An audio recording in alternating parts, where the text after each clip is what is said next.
Every day, we see the darker side of the world around us. We witness how people can hurt others in ways that are hard to understand. It's a sad part of life, but it's something we can't ignore. As someone who dives into the world of crime, I'm here to share the most shocking stories and try to understand what drives people to do such things. I'm Michael, and today, I've got another unreal true crime story for you. It was a quiet evening in Bolingbrook, Illinois, just another ordinary night. But inside one home, something had gone terribly wrong. A woman was found lifeless in her bathtub. Her dark hair was wet, there was a deep cut on the back of her head, and the scene didn't quite add up. At first, it seemed like a tragic accident, just a slip and fall in the bathroom. But as investigators took a closer look, red flags started to appear. And the most shocking part? The person who might have all the answers was someone who had sworn to protect and serve. What really happened that night? And how did this one case unravel a shocking story of lies, control, and betrayal?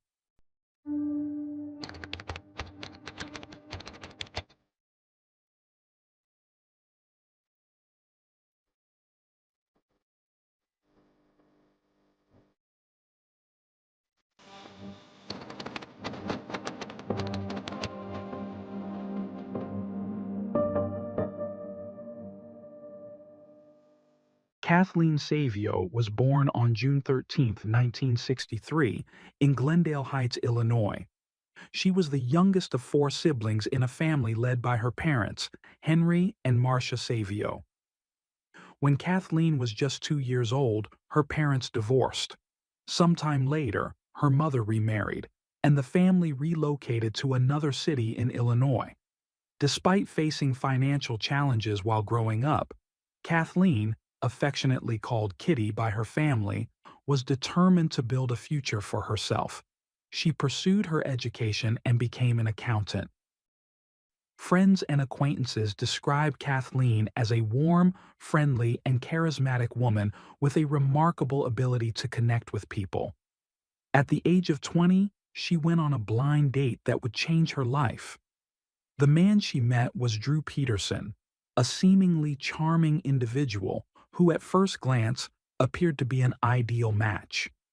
Drew was a police officer in the narcotics unit of Illinois, a role that granted him authority and recognition. Born on January 5, 1954, in Bolingbrook, Illinois, a suburb of Chicago, Drew Peterson grew up under the strict guidance of his father, Henry, a former U.S. Marine, and his mother, Marilyn. He later became the older brother to two additional siblings. During high school, Drew excelled as an athlete and was known for his competitive spirit. His teenage years also saw the beginning of his first serious relationship with Carol Brown.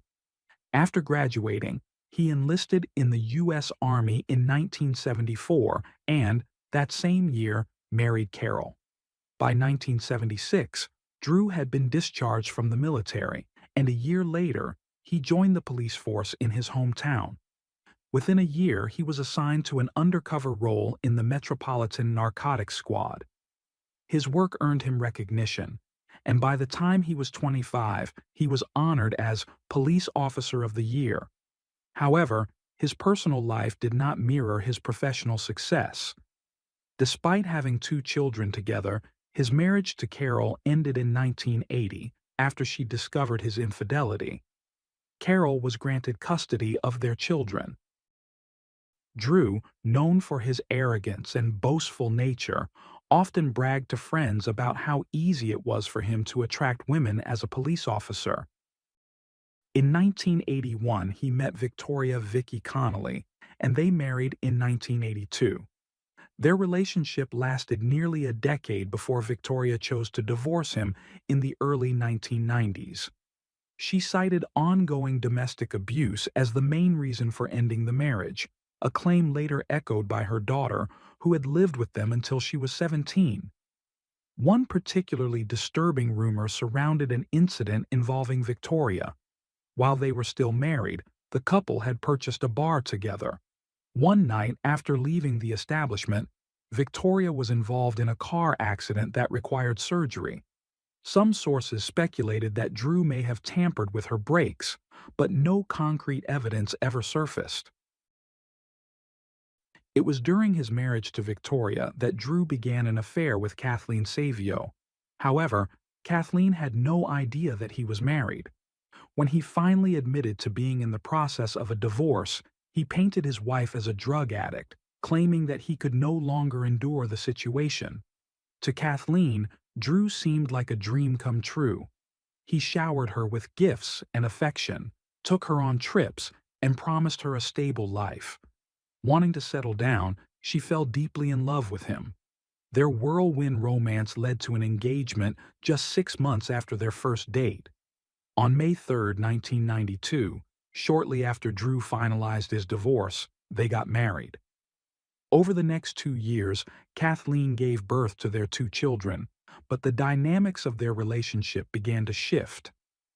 While she devoted herself to raising their family, Drew sought excitement elsewhere. What started as a loving relationship soon turned volatile. Drew's charming facade faded, revealing a controlling and abusive personality. Initially, his mistreatment was verbal. He constantly insulted Kathleen's appearance, calling her unattractive and making cruel remarks about her weight. Over time, his behavior became increasingly toxic, leaving Kathleen trapped in a marriage that was far from the fairy tales she had once envisioned. Drew's aggressive behavior escalated over time. On one occasion, Kathleen, frustrated and exhausted by his constant absence from home and lack of involvement with their children, confronted him. What started as a heated argument quickly turned violent. Drew grabbed her by the arm and shoved her into a table, leaving her with a head wound and bruises across her body. The injuries were severe enough to require a visit to the emergency room. Although the hospital documented the incident, Drew publicly denied any wrongdoing in a televised interview. He justified his actions by claiming that, as a police officer, he had to conduct himself differently than an average citizen to avoid jeopardizing his job. Despite everything, Kathleen chose to stay in the marriage. Meanwhile, Drew, as he had done before, set his sights on someone new, this time a much younger woman named Stacy Cales, who was nearly 30 years his junior. Shockingly, he didn't even try to be discreet. On at least one occasion, he brought Stacy to the house he still shared with Kathleen and their children, spending the night with her in the basement while his wife and kids slept upstairs. Stacy was born on January 20, 1984, in Downers Grove, Illinois, to Anthony and Christine Cales.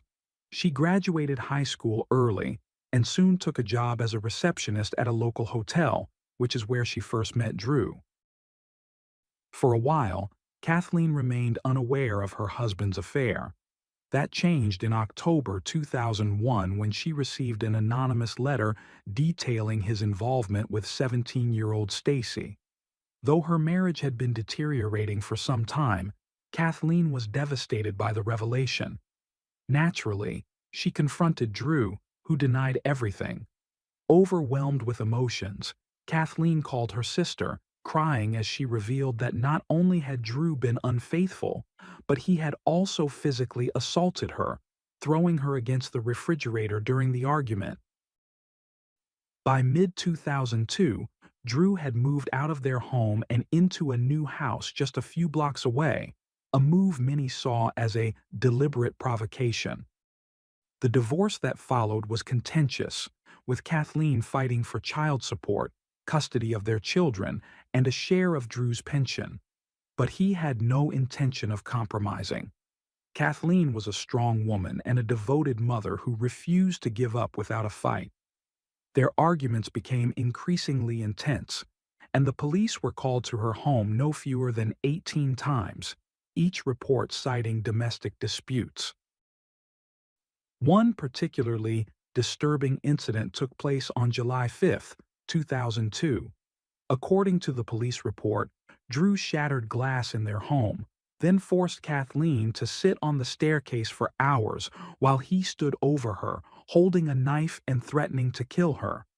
Kathleen no longer felt safe, especially since Drew was a police officer and part of the same department handling her complaints. As a result, her reports were frequently dismissed as routine domestic issues, and no real action was taken against him. Fearing for her safety, Kathleen sought legal protection. On November 14, 2002, she sent a letter to the state's assistant prosecutor, detailing Drew's escalating violence and pleading for an emergency protection order before it was too late. She explicitly warned that he knew how to manipulate the system and that she feared he would either take her children away or harm her. Despite the urgency of her plea, her requests were ignored. Kathleen felt powerless, alone with her children, and trapped in a dangerous situation.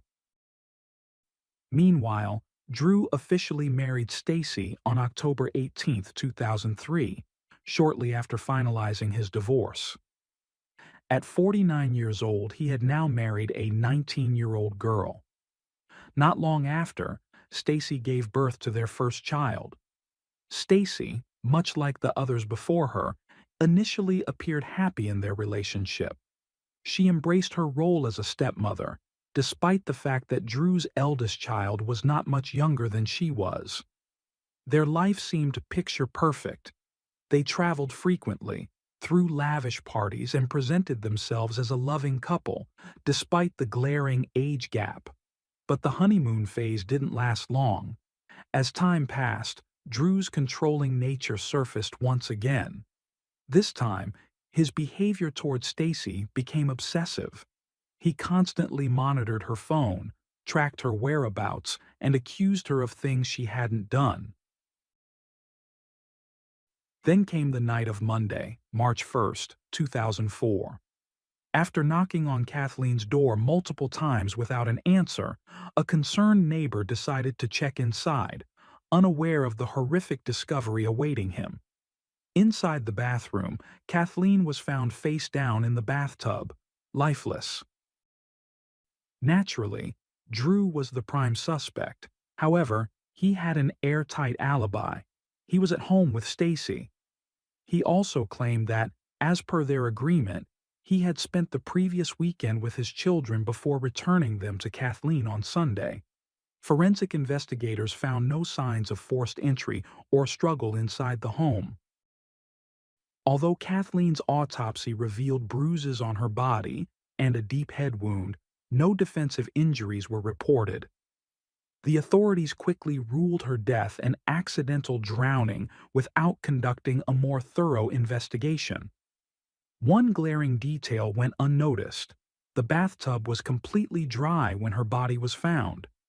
Adding to the suspicion, the lead detective on the case was a close friend of Drew's. The so-called interrogation he conducted with Drew was hardly that. It was more of a casual conversation between two acquaintances. Stacy, standing by her husband, reinforced his alibi, stating that they had spent the entire weekend at home with the children. Kathleen's family was devastated by her sudden and tragic passing. Just days after her death, her loved ones gathered for a heartfelt memorial, remembering her as a devoted mother and a wonderful person. Shortly after, Drew was granted full custody of the two children he shared with Kathleen. Stacy formally adopted them, making it appear as though they were now part of a happy, united household. But the illusion of a perfect marriage didn't last long. As time passed, Drew's controlling nature became more apparent. By 2007, Stacy had grown tired of living under his oppressive rule and began seriously considering divorce. Then, on October 28th of that same year, she vanished without a trace. Her sudden disappearance sent shockwaves through her family, as Stacy had never exhibited behavior suggesting she would willingly leave without telling anyone. Stacy's family launched a desperate search, refusing to give up until she was found. However, Drew showed little concern. In an interview, he made dismissive and sarcastic remarks, suggesting that Stacy was simply enjoying the attention and was probably off somewhere dancing or with another man. Believing Drew was responsible, Stacy's family pointed to the fact that she had recently told him she wanted a divorce, something he was unwilling to accept. As suspicion grew, Drew attempted to shift the narrative. He claimed that Stacy had changed significantly after one of her sisters passed away in 2006, that she had been struggling emotionally, and that she was undergoing treatment for depression. Rather than clearing his name, these statements only deepened investigators' concerns. Authorities began questioning whether Kathleen's death had truly been an accident or if there was something far more sinister behind it. Just weeks after Stacy's disappearance, both the Illinois State Police and the FBI reopened the case surrounding Kathleen's death. In November 2007, her body was exhumed for a second autopsy. The findings contradicted the original report. This time, forensic experts confirmed clear signs of struggle, proving she had fought for her life. Now, Drew was the prime suspect in the deaths of both his third and fourth wives. Instead of keeping a low profile, he embraced the media attention, appearing on talk shows and making arrogant, sarcastic remarks, almost as if he enjoyed the notoriety. Then, in January 2008, the case took an unexpected turn when Drew's own brother, Thomas Peterson, came forward with shocking information. He claimed to have helped Drew remove a large blue container from the house around the time of Stacy's disappearance. Several neighbors corroborated his story, stating that they, too, had seen Drew handling the suspicious container. Thomas also revealed another disturbing detail. He had assisted Drew in placing a call from Stacy's phone, making it appear as though she was at the airport. Not long after, her vehicle was discovered abandoned there. While the search for Stacy continued, the investigation into Kathleen's death progressed. On February 21, 2008, her cause of death was officially reclassified from an accident to a homicide. Just over a year later, Drew was arrested as the prime suspect. Drew's legal team believed they had a strong case, citing the lack of physical evidence such as fingerprints, DNA, or eyewitness testimony tying him directly to the crime. As the trial gained traction, accusations surfaced against the police department, with many arguing that because Drew had been a sergeant in their ranks, the original investigation had been mishandled and riddled with preferential treatment. This scrutiny cast serious doubt on the integrity of law enforcement, raising concerns about corruption and cover-ups. But exposing institutional bias wasn't enough to prove Drew's guilt in Kathleen's murder. The prosecution needed a breakthrough. That moment came when the lead prosecutor orchestrated a legal maneuver that would change everything. On May 31, 2012, Drew Peterson's trial officially began. In a bold and unprecedented move, the prosecutor allowed Kathleen to speak through those who had known her best. The first to testify was Kathleen's sister, Susan. Her testimony sent chills through the courtroom as she revealed that Kathleen had once confided in her that Drew had threatened to kill her and make it look like an accident so that no one would ever suspect him. Next, Neil, a pastor and marriage counselor who had worked with Stacy, took the stand.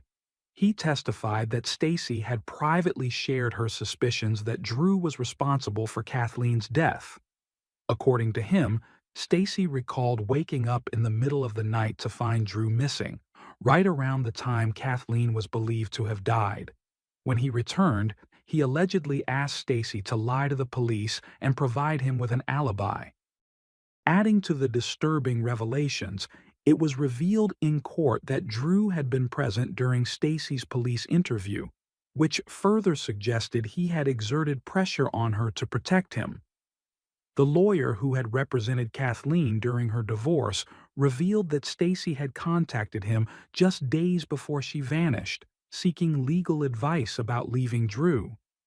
During that conversation, she made it clear that she firmly believed he had killed Kathleen. Prosecutors argued that Drew's motive for murdering Kathleen stemmed from fear. He was terrified that their ongoing divorce proceedings could leave him financially ruined. For 3 weeks, jurors listened to 44 witnesses recount chilling details of Kathleen's fears. One of her friends testified that she had been so terrified of Drew that she slept with a knife under her bed for protection. After hearing all the evidence, the jury, comprising 7 men and 5 women, deliberated for approximately 14 hours. The trial was based entirely on circumstantial evidence and witness testimony, making the verdict all the more uncertain.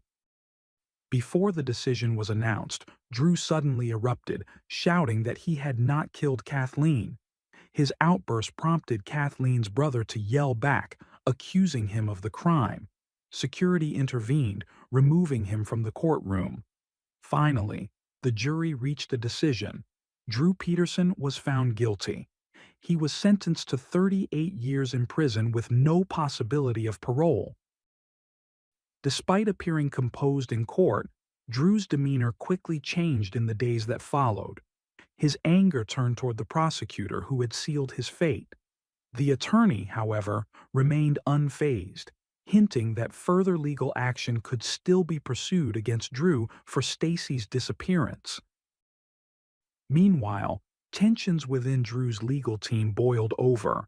His lead attorney filed an appeal, arguing that the original defense team had botched the trial. Among their grievances was the claim that the attorney had pressured Drew into launching a media campaign before the trial, which ultimately hurt his case. They also took issue with the decision to call Kathleen's divorce attorney as a witness, a move that had disastrous consequences for the defense. Despite Drew's repeated attempts to overturn the verdict, the ruling stood. Kathleen had finally received justice, but Stacy's fate remained a haunting mystery, one that many believed Drew Peterson still had the answers to. While serving his sentence, Drew found himself facing yet another shocking accusation. He was caught on a recorded conversation inside prison, attempting to orchestrate a murder-for-hire plot against the prosecutor who had led the case against him. He offered money to a fellow inmate in exchange for carrying out the attack.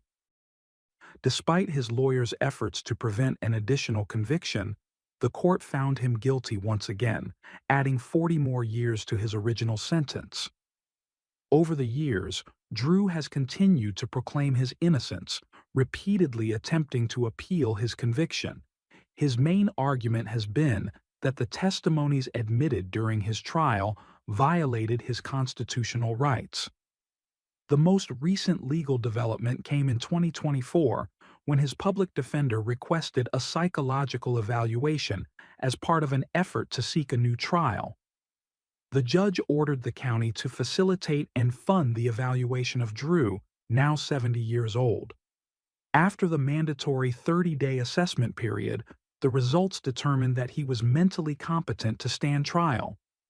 Meanwhile, his former attorney found himself in legal trouble, facing contempt of court charges. The issue arose when he allegedly violated a gag order by discussing the case in a nationally televised interview. During the interview, he claimed to have information that could reveal what truly happened to Stacy. The lawyer denied the allegations, but the judge reinforced the order, strictly forbidding him from speaking publicly about the case. That same year, Drew's eldest son, Stephen, who had followed in his father's footsteps by becoming a police officer, broke his silence. He publicly referred to Drew as his hero, stating that his father had always been there for him and his brother. He admitted that the events surrounding Drew's conviction had been deeply painful, making it difficult for him to reconcile the loving father he had known for 36 years with the man accused of such horrific crimes. As for Drew's numerous appeals, none had been successful at the time of this recording. Stacy remained missing, and her family continued to hold on to the hope that her body would one day be found. They remained steadfast in their belief that Drew was responsible for her disappearance and should be held accountable for it as well.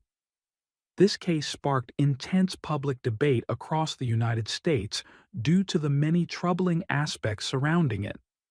At its core, it involved a police officer, someone sworn to protect the public, who had instead become a danger to those closest to him.